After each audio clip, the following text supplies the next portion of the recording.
Hello, welcome to Dissident Canada. My name is Tyler, and today is an extension of a video I did last week about the Conservatives. All they do is whine, complain, and bitch incessantly without ever coming up with an answer, a solution. Hey, this is how we fix it. No, we're going to be crybabies in blue suits instead. I know what I'm about to talk about really kicked off last week, and I'm a little bit late, but I thought I was talking about more interesting topics until it got, a little bit big and it got some notoriety in Canadian social media space. What I'm talking about is the ballot, the candidates for the Battle River Crowfoot Alberta by-election, in which Pierre kicked someone out of their seat. They probably got a kickback of some variety. I'm assuming they got a decent job, or their kid got a decent job at some NGO or something like that. So that Pierre can be the leader of the Conservatives in the House of Commons and not just from the front doorstep. The by-election has something like, as of recording this, 50 candidates on it, and it sounds surprising and whatever. The reason why it's got so many is because the longest ballot committee is definitely on the job again, trying to, so-called dilute the candidate pool, steal votes and blah, or at least that's the conservative thing. All right. I will, before I go any further, I say the longest ballot committee, there seems to be some shenanigans going on. Most of the longest ballot committee candidates are the person that signs off is all the same from Elections Canada, which is odd as hell and definitely should be looked into. And what Pierre and the Conservatives should do is launch a legal challenge of this. You know, just like how the Bloc launched one legal challenge over one riding that was, again, highly suspicious how it flipped. And then all the counting kind of just stopped and it's disappeared. It's kind of funny that when you start investigating shit out in the open, the bad deeds end up stopping. It's kind of weird. But Pierre's out there bitching, saying, it's unfair, it's a scam, blah, blah, blah, blah, blah. And again, kind of, when you look into the situations where you have insanely long ballots, there's more than you would think throughout history, but it's not like it happens every time. And you do a whole factor analysis of why certain people got to vote. If you look at, the two top candidates, you're stealing maybe a couple hundred votes. Now, in a by-election, that's really like a lot of votes because it's off cycle, so less people show up, just how it works. For the most part, there are by-elections, especially that one, was it last year in Toronto, St. Paul, where it was almost the entire riding that was eligible to vote showed up. That was suspicious as all hell, by the way. And that should have been investigated. Because turnouts that high are fishy, to say the least. Anyways, this is a conservative riding that like 80% of the riding votes conservative. So if you're bitching about stealing a few hundred votes when you should win by, a margin of, say, at least 40 points in an off cycle,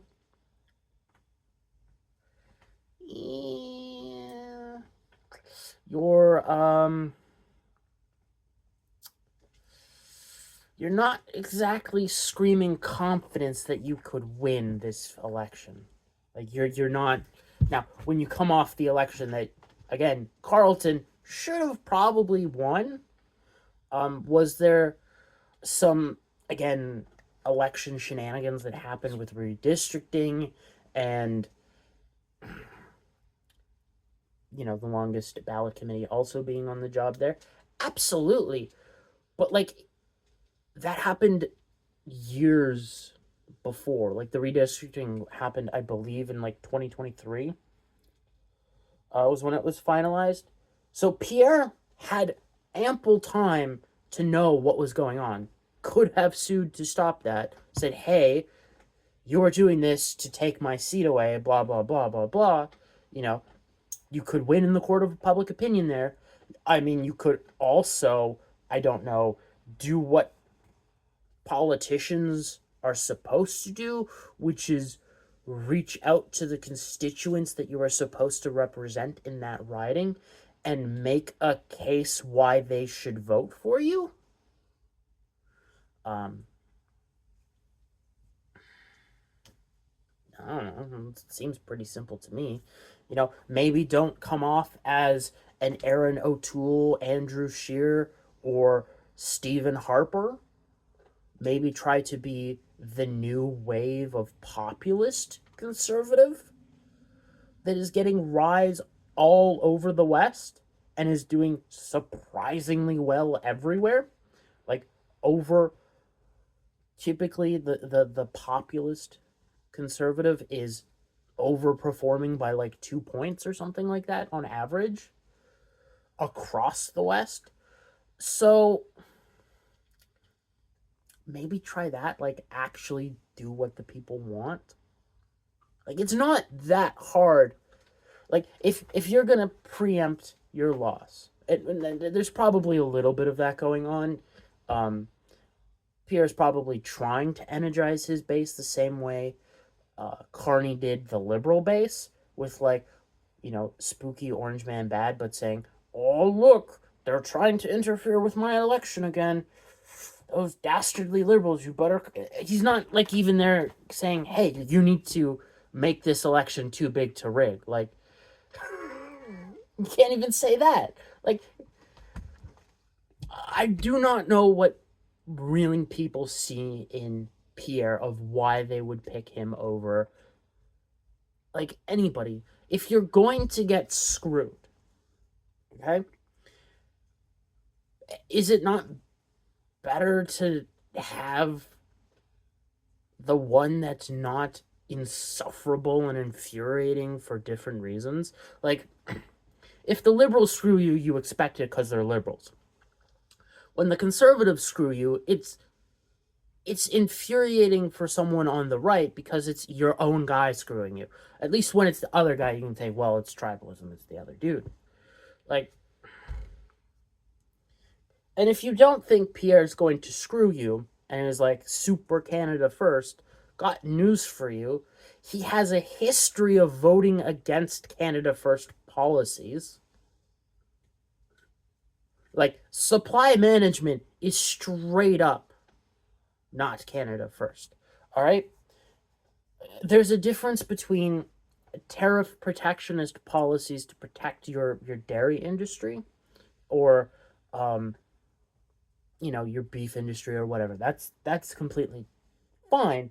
But when you control the market by saying you can only produce X amounts, anything above that you have to dump, so that the price of dairy products in Canada is artificially high, and you have those protectionist policies, that's not Canada first. That's fucking your constituents right over. Like, you can have protectionist policies or you can have supply management. If you do both, you are definitely screwing over your constituents.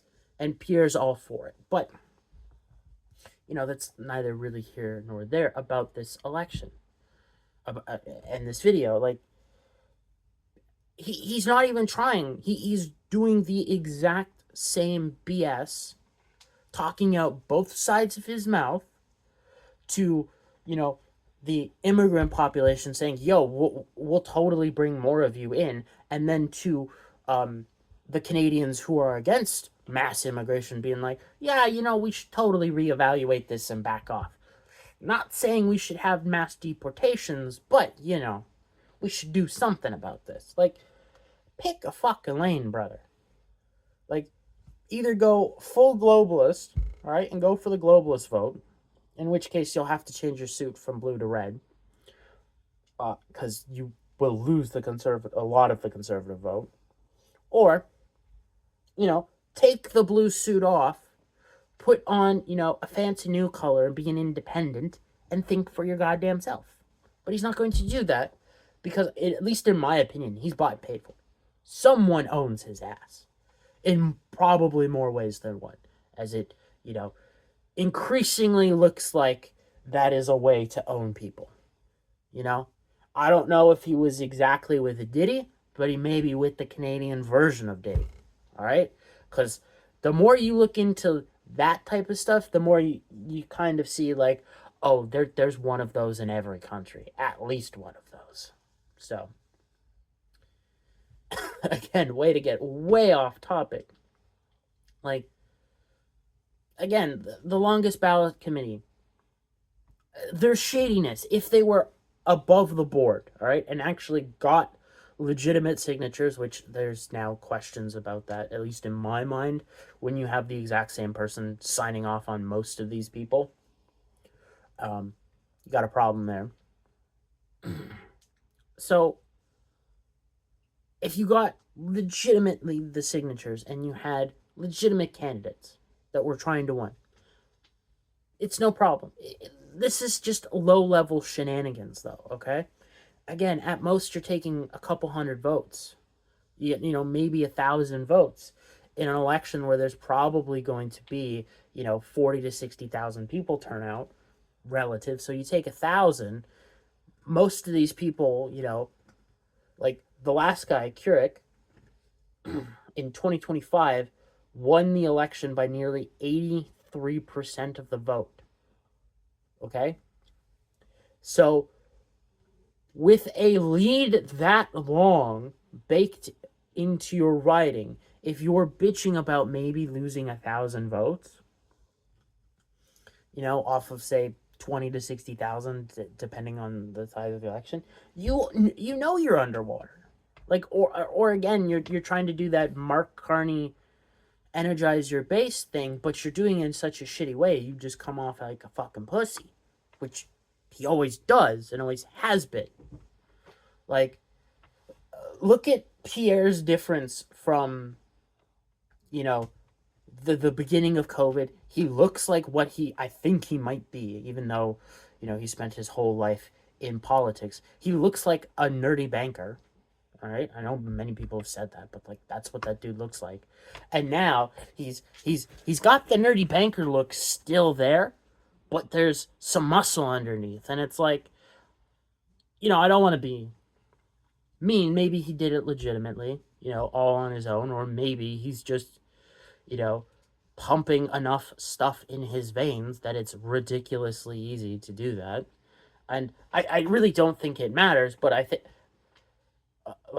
how he did that. If he's improved his health, that's great. All right, like everybody should improve your health. There's nothing wrong with that.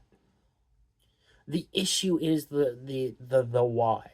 Because he was fine being that nerdy banker type for almost 20 years, but when it comes to, oh hey, now I have to be a prime minister, well, now I need to get jacked. It's just phony baloney BS.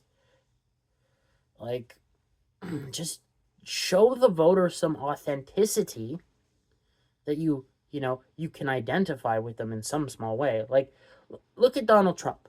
Donald Trump is a multi-billionaire, all right, who comes from wealth, whose uncle was fairly connected. And I do mean fairly connected, because he was the documents that the US government retrieved from Tesla were given to, or were retrieved by, Donald Trump's uncle. Like, you got to be connected for that to happen. All right? And yet, more people can identify with Trump, even now, post his Epstein BS. Like, if you sat them down and you said, hey, can you understand where Trump's coming from when he gets, angry about everybody continually asking about the Epstein files, to the point where, they might be able to empathize. Or if we look prior to this, like, people are able to feel like, yeah, you know what, he's kind of one of us. He loves the McDonald's, he drinks the Diet Coke, and he just kind of says shit. It's like, that's what everybody does, to a certain extent.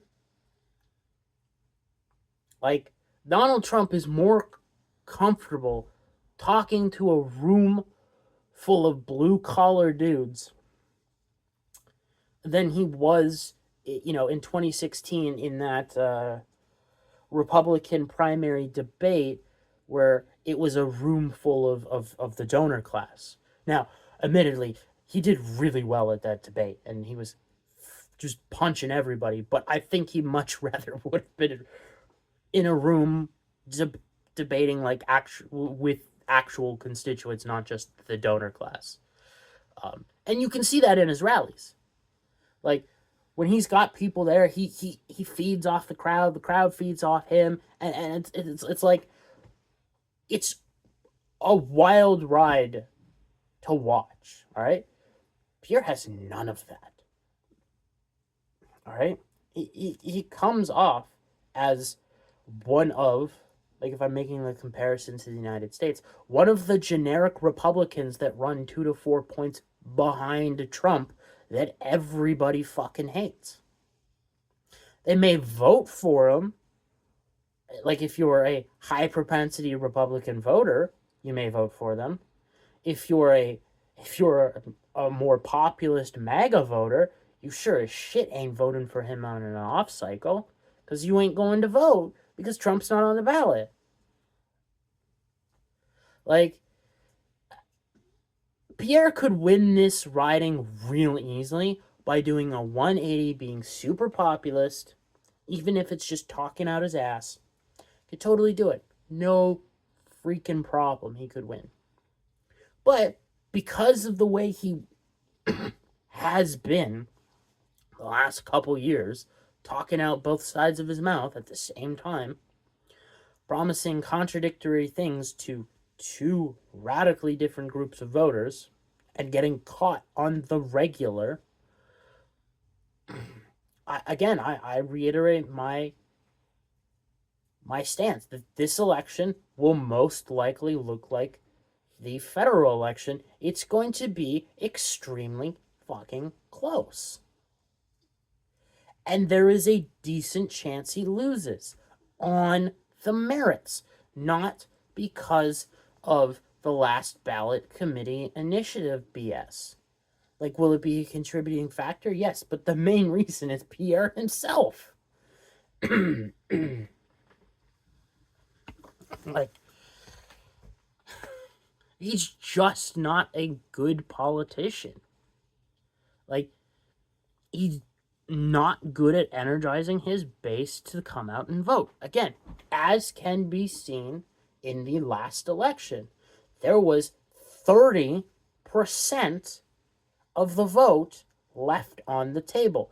Compare that to the last 3 elections with the United States, where Trump increased his vote share each freaking time by I think each time from 2016 to 2024, it was what, 2%, right, of the vote of it may have been more.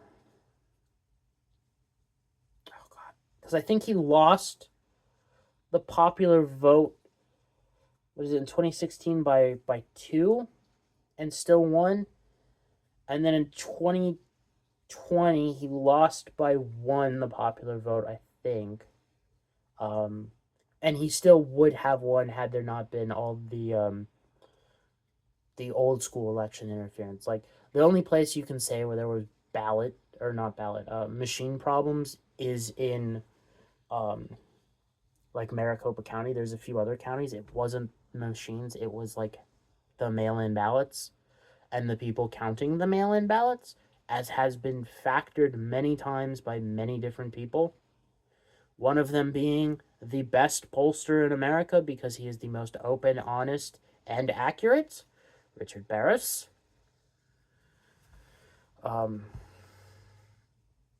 Yeah, and then in 24 he won by 2. Like, yeah, Trump increasingly increases his voter share and vote total. Pierre, I don't think he could do that. I think, there's a good chance he loses this election, which they finally, I think, are on the verge of firing the conservative campaign manager who's been managing like the last 4 atrocious campaigns, because the lady doesn't know what the fuck she's doing. It's clearly obvious. Like, macro factors in the last election should have given Pierre the win, but because his campaign manager was so shit at her job, overweight white lady being shit at their job, oh my, it, like, he lost because he listened to the wrong people. Anyways, that's the video for today. I really wanted to talk about this because there's nothing more fun than shitting on the Conservative Party, to me, because like the right in Canada builds them up, and when you do a cursory glance at the Conservative Party of Canada, and you're like, oh, you're progressive conservatives, you're leftist loons pretending to be right-wingers, especially when you look at the way they vote. They're more along the lines of Southern Democrats, I think I was saying this last year, than a right-winger. Like, they might hold right-wing positions to a certain extent, but when push comes to shove, they vote left. Yeah. End of the video for today. See you tomorrow with absolutely something. I have no idea. I have a weekend to decide that. Until then, have a good day.